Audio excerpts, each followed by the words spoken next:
हमारे आत्मीय परिजनों, आज का ये पर्व, ये संकल्पों का पर्व है, ये आत्म चिंतन का निर्माण है, पर्व है। हाँ, हमारे अंदर वो कमजोरियां हैं जिनको कि निकाला जाना चाहिए। अपनी तरफ से व्यक्ति निकालता है, और जो गुरुता का है, जो आज गुरु पर्व है, गुरु उस कार्य को करता है जो उसकी मलिनताओं का निष्कासन करता है और उसके अंदर देवत्व की स्थापना करता है। कौन करता है? गुरु। माँ जन्म देती है, क्योंकि माँ को ब्रह्मा कहा गया है। माँ अपने पेट में बच्चे को रखती है और उसका लालन पालन करती है।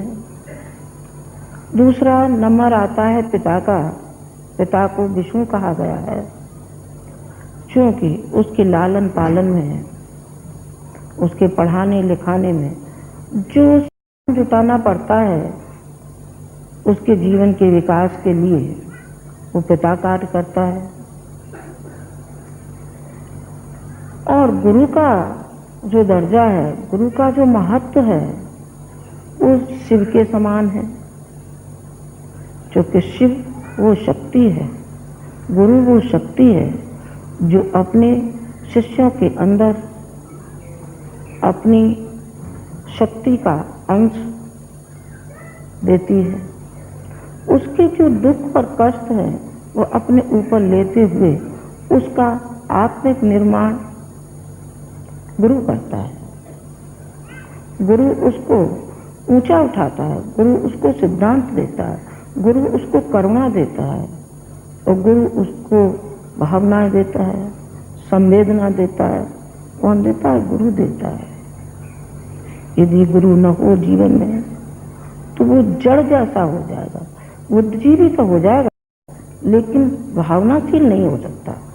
और भावनाशील जब तक नहीं होगा, श्रद्धा जब तक नहीं होगी, तब तक व्यक्ति छूछ है, वो किसी काम का नहीं है। वो किसी काम का नहीं है। एक मशीन की तरीके से अपना जीवन यापन तो कर सकता है, लेकिन वो दूसरों के काम नहीं आ सकता। क्यों नहीं आएगा? क्योंकि उसके अंदर वो संवेदनाएं, वो भावनाएं, वो श्रद्धा, वो निष्ठा उसके अंदर लुप्त होती हुई नजर आती है। गुरु उसको जागृत करता है, गुरु उसको ऊंचा उठाता है। आपको मालूम है, रामायण में पढ़ा होगा कि राम के 2 गुरु थे। कौन थे 2 गुरु?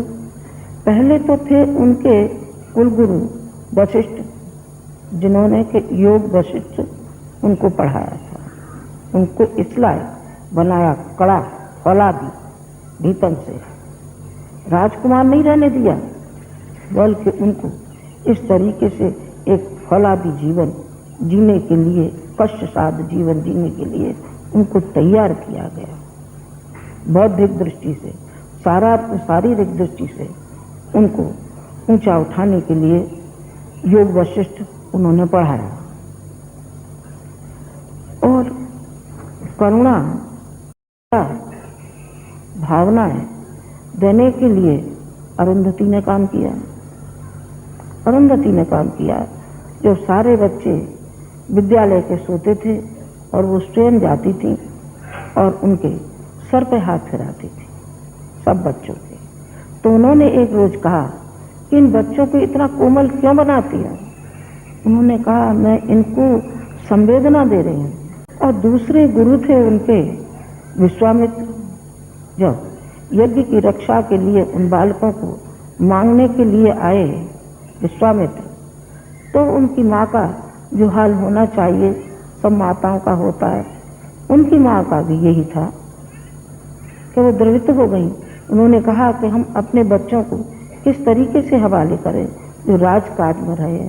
उन्होंने कहा, राजकाज एक तरफ है, हम इनको ऐसा बनाना चाहते हैं जो आने वाला समय इनको सराहे। और वो ले गए। ले गए तो उन्होंने बला अतबला 2 विद्याएं जो विश्वामित्र ने सिखाई थी, दी थी, शक्ति के रूप में दी थी। वो तो योग वशिष्ठ उन्होंने पढ़ाया था, और उन्होंने ये दोनों ही विद्याएं अपनी शक्ति के द्वारा राम और लक्ष्मण को दे दी। फिर क्या हुआ, वो शक्ति को लेकर के उन्होंने राम राज्य की स्थापना की। सीता को लाने में सफलता उनको मिली। उनकी खोज के लिए जो हनुमान गए भगवान राम से जुड़ने के बाद, उनमें अपार शक्ति आती हुई चली गई। मैं तो गुरुता की शक्ति के बारे में आपसे निवेदन कर रही हूँ कि गुरुता में कितनी शक्ति है, गुरु में कितनी शक्ति है, अपार शक्ति का भंडागार होता है। वो देने में उसके में कोई कमी नहीं होती है। पात्रता के ऊपर है ये कि पात्रता कितनी विकसित हुई है शिष्य की, वो कितना ले सकता है, कितना नहीं ले सकता है। रामकृष्ण परमहंस जब जाने लगे तो उनके जो शिष्य थे, एक का नाम प्रेमानंद था, एक का नाम सावधानंद था, एक का नाम और था कुछ, ये 3 शिष्य जब बैठे उनके पास तो ये कह रहे थे कि भगवान अब आप जाने वाले हैं, हम तो कुछ आपसे सीख नहीं पाए। उन्होंने कहा बेटा मैं तो देता हुआ चला गया, जिसमें विवेकानंद भी शामिल थे। मैं तो सब कुछ लुटा बैठा और अब मैं खाली हाथ जा रहा हूँ, सब कुछ मैं दे चला। यदि अभी भी आप नहीं सीख पाए, कब सीखें। पीछे वो चारों के चारों संत हुए, एक से एक बढ़कर के, लगभग विवेकानंद के समतुल्य हुए थे ये तीनों और भी, चौथे विवेकानंद थे। क्या पक्षपात था गुरु का? नहीं बेटा, पक्षपात किसी के साथ नहीं होता।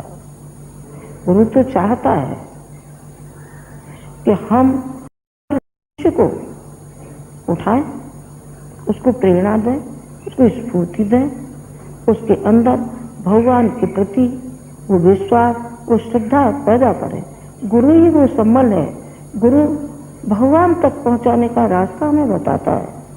गुरु प्रेरित करता है, प्रेरणा देता है, उस भगवान को पहचानने में और पाने में सुगमता देता है। कौन देता है? गुरु।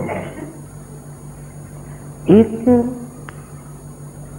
श्लोक ऐसा है, वो है, चौपाई भी हो सकती है। गुरु गोविंद दोनों खड़े, काके लागू पाओ, बलिहारी गुरु आपकी,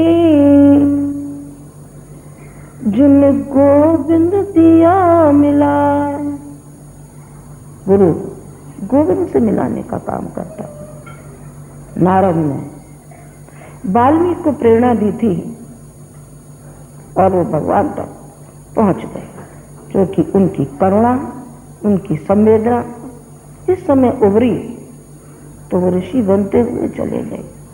संत तुलसीदास जिस समय उनकी पत्नी ने, उनका गुरु, उन्होंने कहा मेरी पत्नी मेरे गुरु, उनकी पत्नी उनकी गुरु थी। इस समय उसने कहा कि अरे जा भगवान से मिल, और भगवान से मिलेगा तो तेरा उद्धार हो जाएगा, उद्धार हो जाएगा। वो संत तुलसीदास बनते हुए चले गए थे, जहाँ के भगवान स्वयं भगवान राम ने तिलक लगाया है। तुलसीदास के घाट पर भई संतन की भीड़, तुलसीदास चंदन घिसे, तिलक देत रघुवीर। भगवान स्वयं आकर के और तिलक लगाते हैं। आपने वो कथा और सुनी होगी, जो संत एकनाथ जा रहे थे, गुरु की कृपा हो जाए फिर भला भगवान के नजदीक क्यों नहीं जाया जा सकता। तीर्थ यात्रा करने जा रहे थे और उन्होंने गंगा जल रामेश्वरम में चढ़ाने के लिए जा रहे थे, और रास्ते में भगवान शंकर अपना रूप बदल करके गधे के रूप में वो सामने आए और वो तड़फड़ा रहे थे, हृदय संकीर्ण हृदय ने कहा कि हमको परोपकार करने से क्या मतलब, हम जो गंगा जल ले जा रहे हैं ये भगवान को समर्पित करने के लिए ले जा रहे हैं कि हम ये सेवा कहाँ से आ गई, ये सेवा कहाँ से आ गई। लेकिन जो भीतर जो गुरुता बैठा था, जो गुरु तत्व बैठा था, उसने कहा कि नहीं, पहला जो कर्तव्य है, पहला जो फर्ज है वो है सेवा का। हर भक्त ने सेवा ही की और सेवा के द्वारा, भावनाओं के द्वारा, पुरुषार्थ के द्वारा भगवान को पाया है। रास्ता बताने वाला कौन है? गुरु है। तो रास्ते में जब उनका दूसरा जो मन कोमल और जो उदार था, उसने गंगा जल लिया और उस गधे के मुंह में उसको डालते हुए चले गए। तो कहते हैं कि शंकर स्वयं प्रकट हुए। कहा, एकनाथ तुम कहाँ जा रहे थे? उन्होंने कहा, मैं तो शंकर जी के पास जा रहा था। उन्होंने कहा कि मैं ही शंकर हूँ। छाती से उस एकनाथ को लगा लिया है। गुरु की महत्ता का तो कहना ही क्या है। गुरु की महत्ता इतनी है, उससे ज्यादा शिष्य की कम नहीं है, क्योंकि उसके अंदर श्रद्धा है। श्रद्धा परिपक्व मात्रा में है तो वो गुरु को पालेगा, वो गुरु को पालेगा। गुरु की क्या हस्ती है जो ना आए, उसके पास आना ही पड़ेगा। एकलव्य ने मिट्टी में से जीवंत गुरु पैदा कर लिया, जो कि अर्जुन से भी ज्यादा धनुर्धारी। किससे सीखा था? अरे बेटे, अपने गुरु से सीखा था। कौन गुरु? अरे वो मिट्टी का गुरु। अरे मिट्टी का नहीं, असली द्रोणाचार्य। असली द्रोणाचार्य और एकलव्य ने पैदा कर लिया। कैसे? श्रद्धा के बल पर। और गिरधर गोपाल का एक पत्थर का टुकड़ा जो अभी भी मेड़ता में रखा हुआ है, कौन का? काली का, उसका, मीरा का। मीरा ने जीवंत कृष्ण को पैदा कर लिया, जीवंत कृष्ण को पैदा किया, जो उसके साथ नाचता था, उसकी सेवा करता था, दाएं और बाएं, आगे और पीछे कृष्ण के घूमता था। कोई परवाह नहीं थी उसको, क्या मेरे कुटुंब, मेरे घर वाले क्या कहते हैं, मेरे पड़ोसी क्या कहते हैं। अरे जो कहता है तो कहता है। जब रंग में रंग गए तो फिर क्या सोचना है। भक्त को पीछे देखना पड़ता है, शिष्य को पीछे देखना पड़ेगा। पीछे नहीं, वो आगे की पंक्ति में खड़ा होता है कि सारी मलिनताओं को धो डालता है। और जब तक इस हृदय में और मस्तिष्क में कूड़ा कबाड़ा भरा हुआ है, तब तक हम न गुरु को पा सकते हैं, न अपने इष्ट को पा सकते हैं, हम किसी को नहीं पा सकते। और जिस दिन हमारे हृदय में श्रद्धा का प्रादुर्भाव होगा तो पाते हुए चले जाएंगे। कोई वजह नहीं है कि हम न पाएं। रामकृष्ण परमहंस की काली, वो काला पत्थर अभी भी है। सबके लिए वो पत्थर था, लेकिन रामकृष्ण परमहंस के लिए वो जीवंत काली थी, जो भोग लगाने पर मजबूर कर दिया श्रद्धा। श्रद्धा वो हमारा संबल है, जिसके के बल पर हम गुरुता को जीत सकते हैं। शिष्य बड़ा हो जाता है और गुरु उस जगह छोटा पड़ जाता है, क्योंकि उसने अपनी श्रद्धा के बल पर लिया है ना। श्रद्धा जीवन में बहुत महत्वपूर्ण अपना स्थान रखती है, और श्रद्धा के बगैर कुछ भी नहीं मिलता है। ये साफ शब्दों में भी आप सुन लें तो माता जी कैसे नहीं मिलता? पैसे पे मिल जाता है क्या? खरीदा जाता है क्या? तो बेटे, पैसे से जो खरीदा जाता है तो भगवान खरीदे जा सकते हैं, गुरु नहीं खरीदा जा सकता। उस गुरुता को नहीं खरीद सकते आप, उस दिव्य चेतना को नहीं खरीद सकते। इंसान को तो खरीद सकते हैं आप, चले जाइए आप द्वारकाधीश के मंदिर में चले जाइए, अन्य उसमें चले जाइए, जो पैसा देगा वो निकट से दर्शन पा लेगा और जो पैसा नहीं देगा पीछे धकेल दिया जाएगा। मैं तो वहाँ गई थी, जगन्नाथपुरी गई और मैं बड़ी श्रद्धा लेकर के गई थी। वैसे तो मैं कहीं जाती नहीं थी, गुरुजी के साथ में वहाँ गई थी। टाटा नगर के सहस्त्रकुंडी यज्ञ में गई थी, जहाँ जहाँ सहस्त्रकुंडी यज्ञ हुए थे मैं साथी उनके रही। मैं तो हर समय मैं साथी उनके रही हूँ और अभी भी उनके साथ ही हूँ और वो भी मेरे साथ ही हैं। अलग तो हम इस जीवन में है ही नहीं, पहले भी नहीं थे और अब भी नहीं है। हाँ, शरीर जरूर अलग है पर उस दिव्य चेतना का ज्यादा महत्व है। यदि चेतना न हो और जीव अंदर काम न कर रहा हो फिर उस काया का क्या मूल्य रह जाता है। जो कि कल परसों इतना प्यार करते थे, इतनी श्रद्धा रखते थे, अपने प्राणों से भी ज्यादा समझते थे, और जब जीव निकल जाता है तो वही शरीर उसका ये इंतजार करते हैं कितनी देर है अभी उठाने में, कब उठाया जाएगा, कब संस्कार किया जाएगा। ये शब्द प्रत्येक के चेहरे पे पड़ने लायक होते और वो शरीर बगैर जीव की 2-5-10 घंटे रखा जाए तो सड़ने लगता है, क्योंकि उसमें चेतना तो है ही नहीं। सारा का सारा जो महत्व है उस चेतना का है जो उसमें काम कर रही थी। क्यों साहब, तो ये रोते क्यों है, क्या कारण है? आप भी हमें ऐसी दिखाई पड़ रही हैं, कभी आंखों को पोंछ लेती हैं, कभी आप जोर से बोल देती हैं। ये क्या कारण है आखिर? एक ही कारण है, वो है बेटा मोह। जो मोह है, जो आंखों से हम देखते चले आ रहे थे जिस शरीर को, वो शरीर नहीं है तो शरीर रुला रहा है। और चेतना हमको मजबूत कर रही है,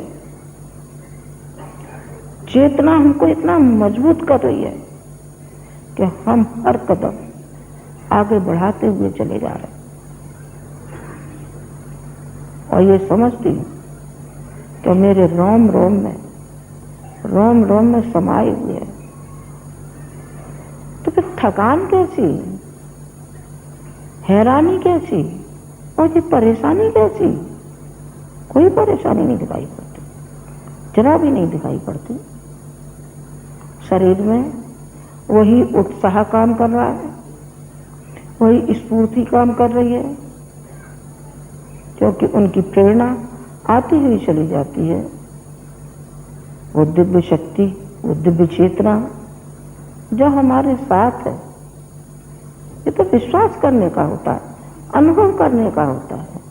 अनुभव होती है, अनुभूति बात अलग है, अनुभव बात बिल्कुल अलग है।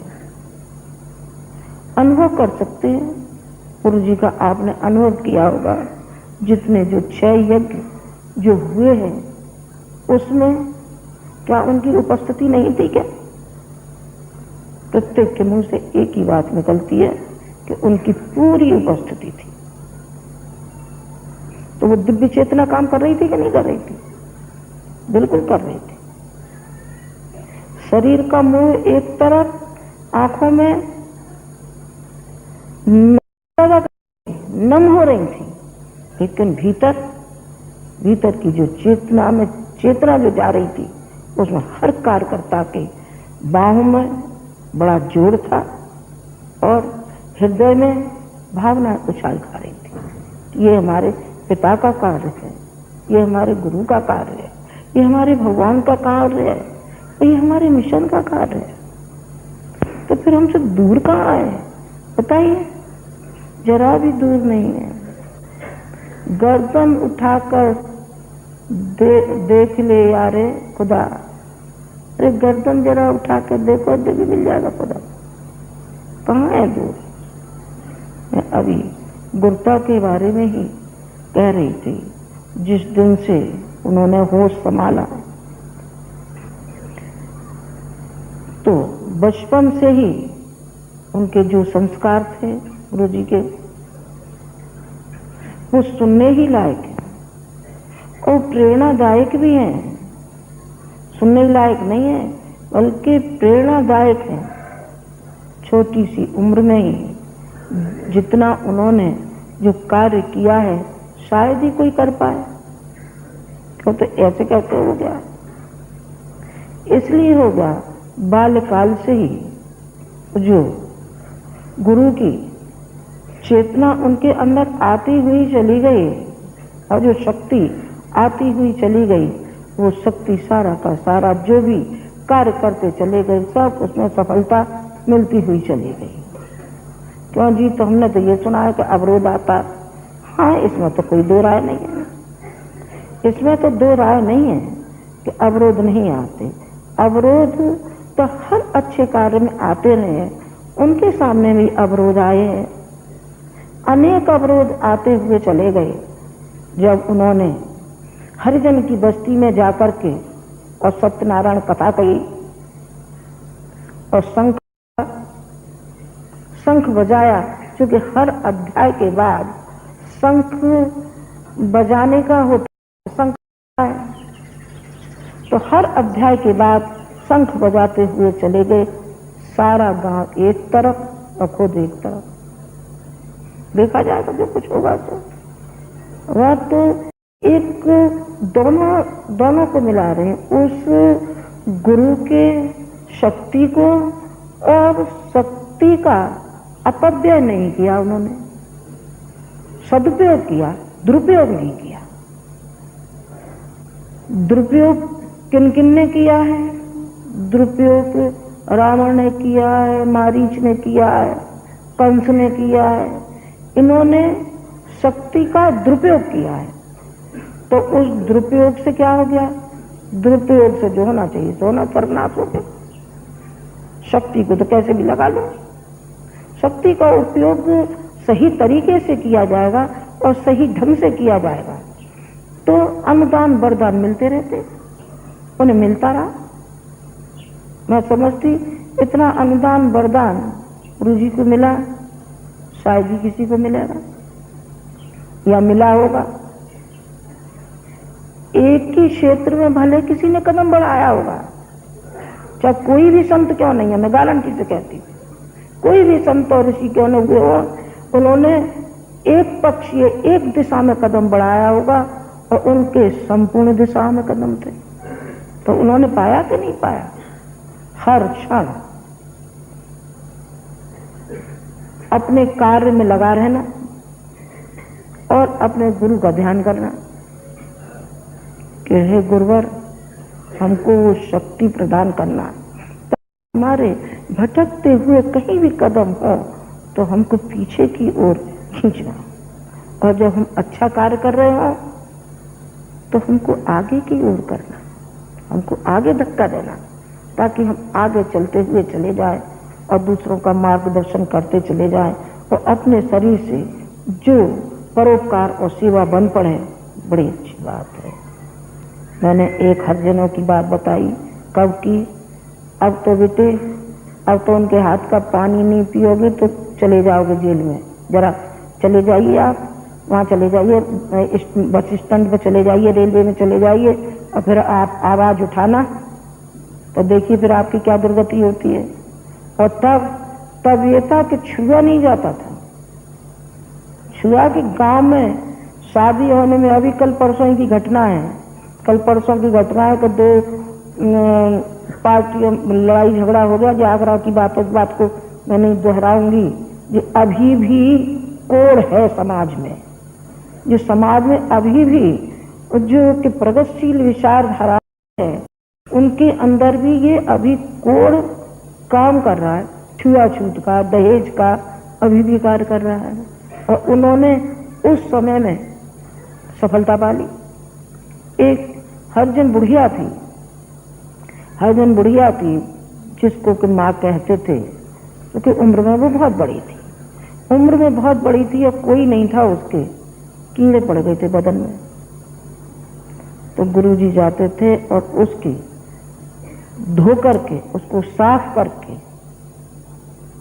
और सारी मलहम पट्टी करके आते थे। वो दुआएं साथ चल रही, वो आशीर्वाद साथ चल रहा है। आप ये क्यों नहीं मानते?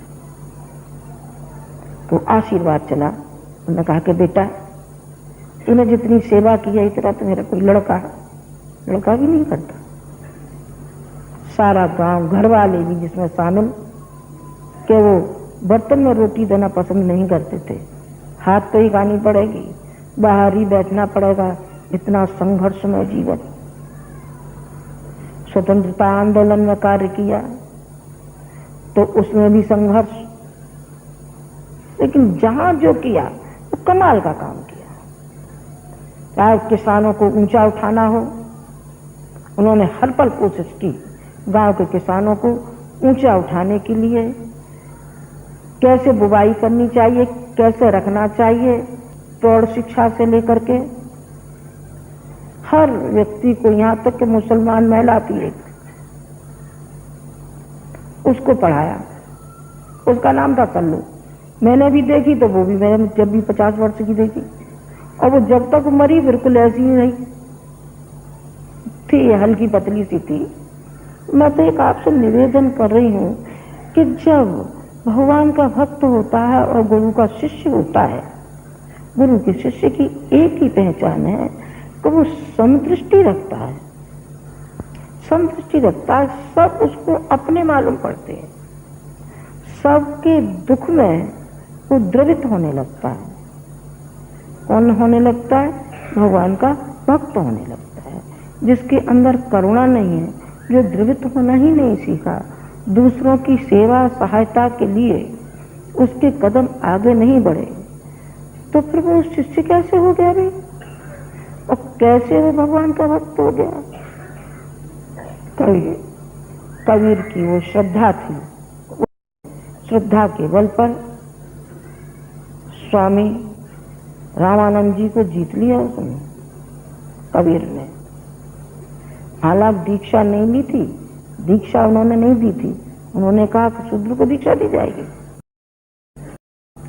तो वो हिंदू पर पले जुलाए के यहाँ, अब ये भी नहीं मालूम है कि क्या कहें। और जब उस समय तो और भी ज्यादा हालत खराब थी, उन्होंने कहा कि मेरा गुरु मेरा रामानंद। जिस दिन छाती पर पांव पड़ गया, उन्होंने एक ही शब्द कहा, राम राम। उन्होंने कहा बस हो गया कल्याण। देखा इससे क्या मतलब? सामने से लिए या नहीं लिए, ये हमारे अंतःकरण ने तो धारण कर लिया है ना। तो अंतःकरण ने धारण कर लिया है तो क्यों कर हमें गुरु की शक्ति नहीं मिलेगी? मिलती हुई चली जाएगी, और मिलती हुई चली गई। समर्थ गुरु रामदास, शिवाजी को छत्रपति बना दिया था किसने? समर्थ गुरु रामदास ने। कौन सा? नाटा सा लड़का, काला कलूटा, महाराष्ट्रियन लड़का था, जरा सा, देखने में जरा सा था, लेकिन उसकी जो हिम्मत थी, जो उसके अंदर श्रद्धा थी, वो बन गया। चंद्रगुप्त और चाणक्य ने चंद्रगुप्त को राजा बना दिया। उसको ये बनाया, आखिर कैसे बन गया वो? सारे उसका राजा कैसे बन गया? गुरु की शक्ति से बन गया। उन्होंने कहा बेटा, मैं तू चाहे तू गीली मिट्टी क्यों नहीं है, तेरी अंदर श्रद्धा है और सीखने का मादा है, तू कुछ चाहता है तो तू बन जाएगा, जरूर बनेगा, विश्वास रख और मैं तुझे बना करके जाऊंगा। उन्होंने, चाणक्य ने अपनी चोटी को खोल करके दिखाया कि वो अपमानित हो चुके थे। उन्होंने कहा मैं उस अपमान का बदला लेना चाहता हूं और तुझे सामने खड़ा होना पड़ेगा। बना दिया उसको, चक्रवर्ती राजा बना दिया। कि क्या करी, मैं गुरु और शिष्य की बात बता रही कि शिष्य को कैसा होना चाहिए। शिष्य को होना चाहिए समर्पित, समर्पण। जब तक उसका समर्पण नहीं है तब तक वो चाहे जितनी पूजा अर्चना करता रहे और माला पे माला घुमाता रहे, पर उसको मिलने वाला नहीं है। क्यों नहीं है? कि उसने जो देखा और जो वो चाह रहा है, एक कलेवर से चाह रहा है, और वो चीज चाह रहा है जो जिंदगी में काम आने वाली नहीं है। बेटा बेटी चाह रहा है और पैसे चाह रहा है, यश चाह रहा है। तो अच्छा ये बता, जिस दिन जाएगा तो ये सारी चीजें साथ जाएंगी क्या? कोई चीज नहीं जाएगी। सिकंदर जब मरने लगा तो सिकंदर ने ये कहा कि मेरे दोनों हाथ ताबूत से बाहर निकाल देना और ये कहना कि ये वो व्यक्ति है, ये इतनी इसने खून खराबियां की, इतना धन इसने समेटा, आज खाली हाथ जा रहा है।